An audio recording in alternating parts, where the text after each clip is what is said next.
Information and Communication Technology presents Educational Satellite Television Programs.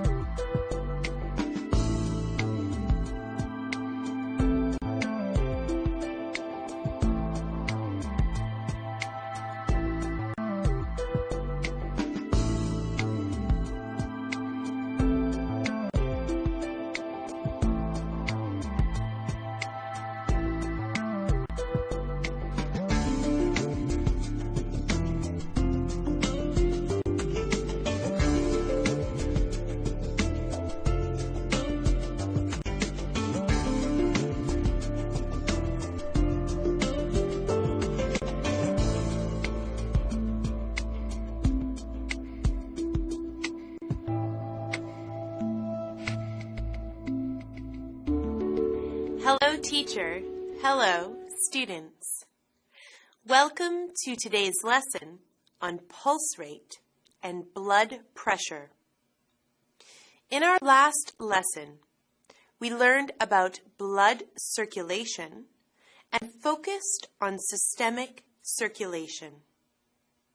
We also discussed portal circulation, renal circulation, and coronary circulation. Today, we will study the pulse rate of the heart and blood pressure. We will demonstrate how pulse rate and blood pressure can be measured. Let us begin. Pulse rate is the number of beats your heart makes per minute. You can feel a pulse when you press your fingers against the skin where an artery is pumping. A healthy heart is needed for a healthy body. The pulse is an indicator of how the heart is functioning. A normal human pulse rate varies depending on age, sex, exercise, diet, and physical condition of the person. You can find your pulse by touching your wrist on the side of your thumb while holding your palm up. This pulse is called the brachial pulse. When a doctor takes their stethoscope and puts the diaphragm over your heart, they are listening to your apical pulse. Students, for our first activity, find your pulse and count the number of times it beats per minute. Are you ready? You may begin. Students, let's get ready. Begin.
Time's up. Let's get back to our lesson. Hello again, class. Thank you for participating. Young adults have a normal pulse rate of 60 to 100 beats per minute. Students, do you think the pulse rate will change if you were to measure it after moving around? For our next activity, please stand up and run in one spot or move your body around for 1 minute. Then, count the number of times your heart beats in a minute. Are you ready? Start running. Students, let's get ready. Begin.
Time's up.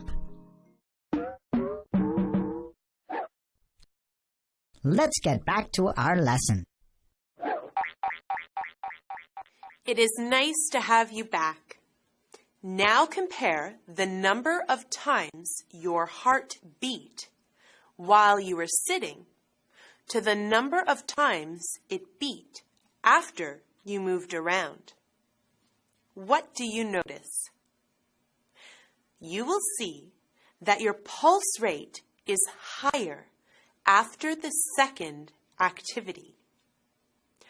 Pulse rates increase with movement, exercise, or stress.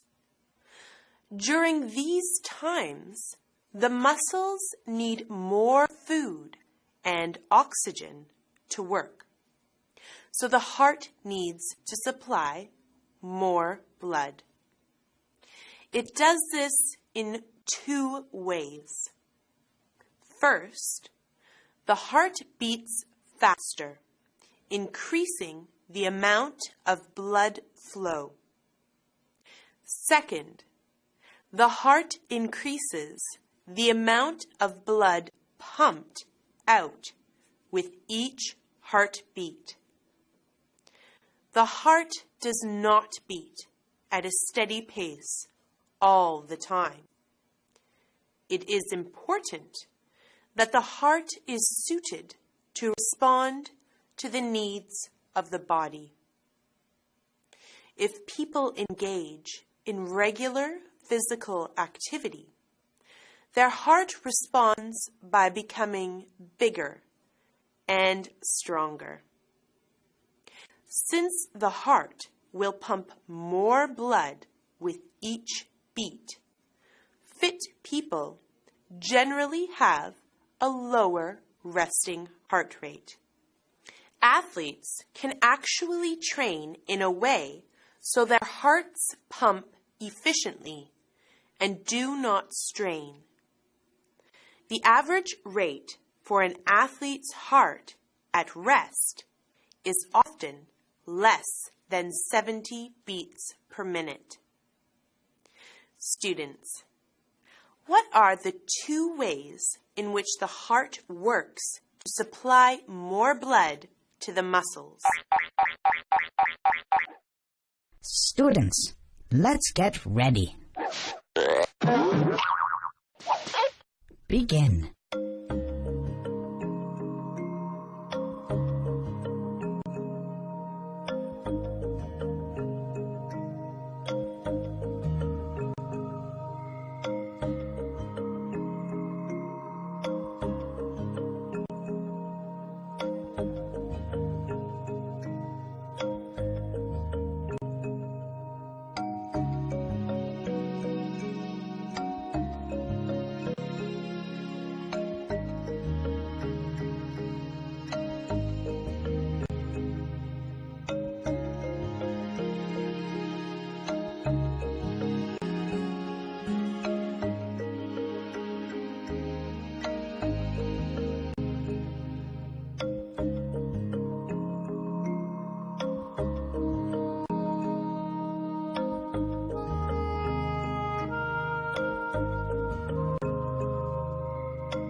Time's up. Let's get back to our lesson. Welcome back, everyone. If you said that the heart beats faster, which increases the amount of blood flow, and the heart increases the amount of blood pumped out with each heartbeat, then you answered correctly. Great work. Normal pulse rate and blood pressure are 2 of the leading indicators of an individual's physical health. Blood pressure is the force with which a person's blood pushes against the arterial walls. Blood pressure is measured in order to get a lot of information about the heart and the condition of the blood vessels. When blood pressure is taken, the systolic or maximum pressure and diastolic or the lowest pressure is measured. The systolic pressure is the maximum pressure in an artery at the moment when the heart is beating and pumping blood through the body. The diastolic pressure is the lowest pressure in an artery in the moments between beats when the heart is resting. When blood pressure is measured, the patient needs to be relaxed and still. An inflating cuff is wrapped around the upper arm. A tube leads out of the cuff to a rubber bulb. Another tube leads from the cuff to a reservoir of mercury at the bottom of a long glass column. Whatever pressure is in the cuff is shown on the mercury column. Air is pumped into the cuff, which increases the pressure and tightens the cuff around the arm. During this time, the doctor holds a stethoscope to the arm and listens for the pulse, while the air in the cuff slowly seeps out. The systolic pressure is measured when the doctor first hears the pulse. The diastolic pressure is measured from the moment the doctor is unable to hear the sound of the pulse. Blood pressure that is too high or too low is a sign of poor health. A normal systolic pressure reading is around 120, and a normal diastolic pressure reading is around 80. For our final activity, please pair up with a classmate. You and your partner will research ways to maintain a healthy pulse rate and blood pressure and present your findings to the class. Please spend the next few minutes choosing a partner and discussing your ideas. Students, let's get ready. Begin.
Time's up.